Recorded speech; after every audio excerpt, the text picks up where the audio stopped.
Bismillahirrahmanirrahim. Assalamualaikum warahmatullahi wabarakatuh. Apa khabar murid-murid sekalian? Harapnya sihat semua. Setelah bercuti 5 hari sempena cuti tahun baru Cina. Okey, kita teruskan video pembelajaran PDP Art kita pada kali ini dengan tajuk yang seterusnya iaitu banding dan susun nombor. Okey, dah bersedia semua? Duduk elok-elok, tarik nafas, tahan, lepas. Okey. Di akhir pengajaran dan pembelajaran, murid dapat membanding sebarang nombor dan menyusun nombor mengikut tertib menaik. Okey, kita pergi kepada yang pertama iaitu membanding nombor. Okey, contoh jadual menunjukkan bilangan blok yang digunakan untuk membuat 4 model. Okey, ini model dan juga bilangan. Okey, soalan A. Model yang mana menggunakan bilangan blok yang lebih banyak? Ingat saya highlightkan lebih banyak. Okey, lebih banyak. Robot atau rumah. Okey, robot dan juga rumah. Okey. Untuk membandingkannya, saya buat dalam bentuk jadual. Okey, jadual mengikut nilai tempat. Okey. Pertama kita nak banding mana? Kita banding nilai nombor di nilai tempat ratus ribu. Jangan kita ambil hak sah, kita ambil ratus ribu. Tengok ratus ribu, nombor satu. Satu ni bukan satu saja, satu ni adalah satu 100,000. Yang ni pun 100,000, yang ni pun 100,000. Okey. Kalau dah ratus ribu tu nombor yang sama, kita tengok dekat nombor puluh ribu. Okey. Dia kata tadi lebih banyak. Kalau lebih banyak, kita nak tengok nombor yang besar. Nombor apa yang besar? Nombor 2. So, kita tengok nombor. Okey, kita nak nombor yang besar. Bila nak nombor besar, dia kata lebih banyak kan? Okey, so kita tulis macam ni. 120,290. Satu lagi 118,200. Kita nak tulis apa kat sini? Okey. Sebab banyak 120,290 tu banyak. Kan? So kita tulis dia lebih daripada. Okey. So model rumah menggunakan bilangan blok yang lebih banyak. Okey. Seterusnya adalah menyusun nombor. Okey. Tengok soalan B. Susun keempat-empat bilangan blok dalam tertib menaik. Okey, kita nak bandingkan nombor dulu. Okey, sebelum kita susun nombor tu mengikut tertib menaik, kita kena bandingkan nombor. Okey, tertib menaik mesti bermula dengan nombor yang paling kecil. Nombor mana paling kecil? Okey, kita tengok 4 nombor ni. Ada 4 nombor. Okey, dekat ratus ribu ni ada 3 je yang nombor sampai ratus ribu. Yang satu lagi sehingga nombor 10,000 je, 90,000 je.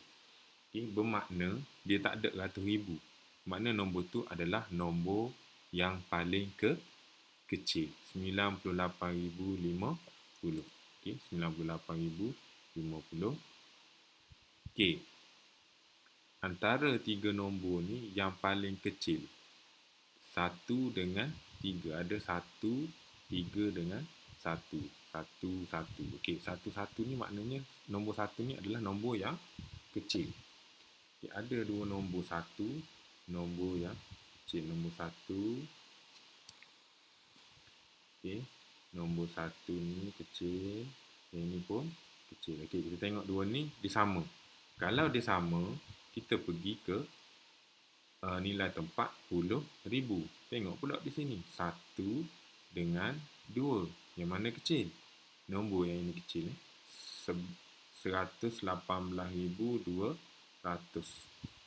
Okey. So, 118,200. Kemudian, satu lagi yang kita banding tadilah.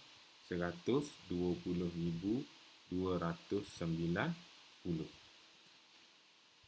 Dan yang terakhir, sudah pastinya nombor ini. Dah tak ada dah nombor lain. Okay, 320,915.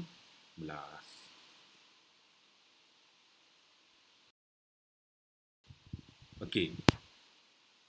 Seterusnya adalah membanding nombor. Contoh yang kedua.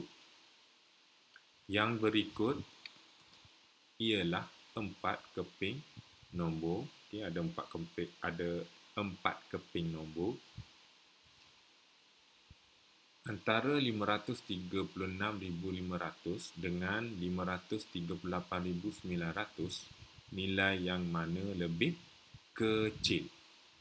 Okay, kita nak nilai yang kecil antara dua nombor tu. Okay, so kita buat dalam jadual, kita nak membandingkan nilai tempat dia. Kita tengok nilai tempat menggunakan nilai tempat. Okey, yang pertama kita tengok ratus ribu. Dua-dua nombor ni adalah sama. Bila sama, kita pergi kepada nilai 10,000. Sama juga 3 dengan 3. So kita tengok dekat ribu. Soalan dia kata dia nak nilai kecil. Nilai kecil. Kalau nilai kecil maknanya nombor 6 lah. So nombor inilah 536,500. Okey, kita tulis macam ni dulu. 536,500 dan 538,900. Apa yang kita nak tulis kat sini?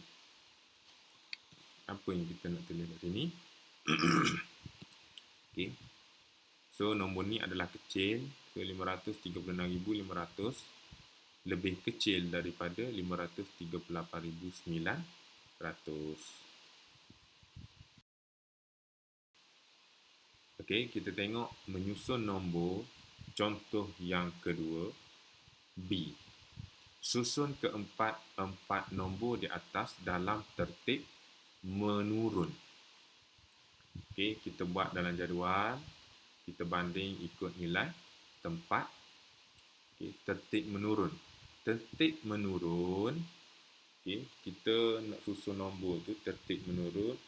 Tertib menurun mesti bermula dengan nombor yang paling besar. Okey. So kita tengok dekat nilai yang ada ni. Okey, dekat ratus ribu. Ratus ribu ada sama.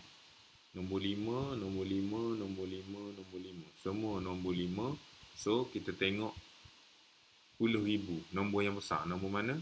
Nombor 4 dengan nombor 4. Okey, ada 2. Nombor 4. Besar, yang besar. Okey, sifar dengan 1. Yang mana besar? 1 dengan sifar. 1 yang besar. So, kita tulis yang besar dulu. 541,250. Okey, yang kedua nombor mana? Nombor yang inilah. 540,500. Okey. Tinggal lagi dua nombor. Dua nombor ni, okey, tengok sama. 3 dengan 3. Kita nak nombor yang besar. Nombor yang besar. So, nombor 8 lah yang besar. So, nombornya adalah 538,900. Okay, dan yang terakhir, sudah tentulah nombor ini. Tak ada dah nombor lain. 536,500.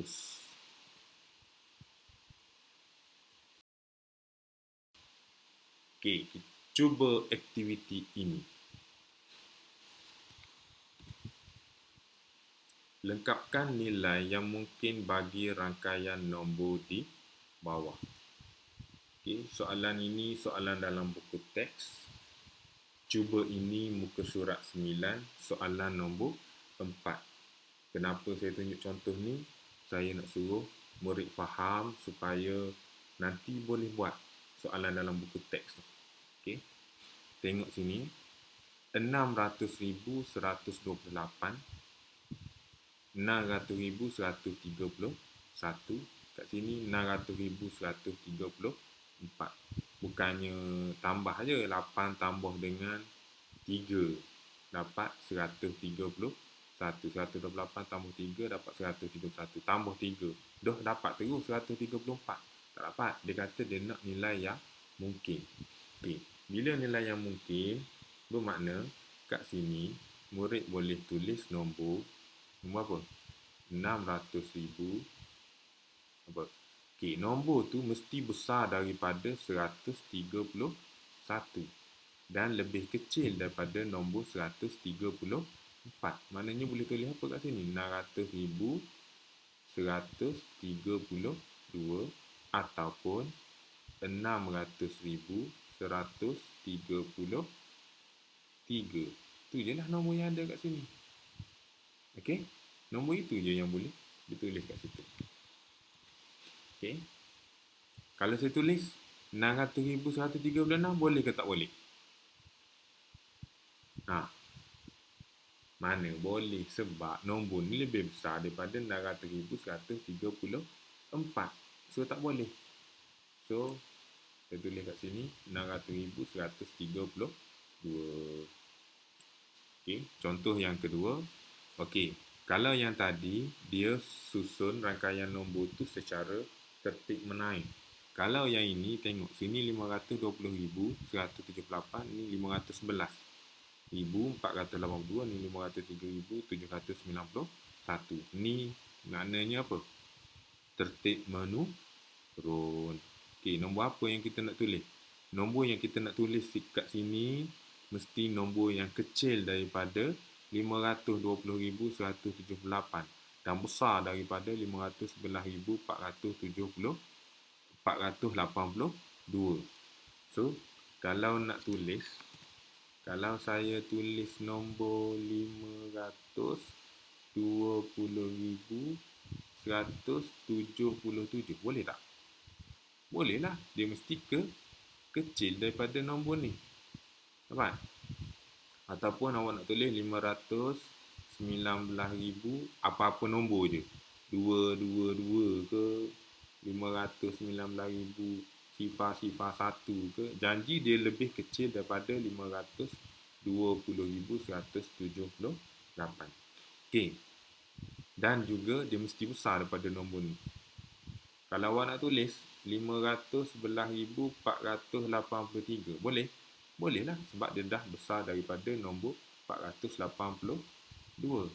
Okay, 511,484, boleh. Tak ada masalah. So, boleh tak tulis nombor ni? 510,051. Tak boleh, sebab dia kecil daripada nombor 511,482. So, yang bolehnya apa? 518,176. Mana-mana, 517,000 ke 516,000 ke, mana-mana lah. Okay. Janji dia kecil daripada nombor 520,178 dan dia lebih besar daripada 511,482. Okey, itu saja untuk video pembelajaran pada kali ini. Jumpa lagi. Selamat belajar. Assalamualaikum.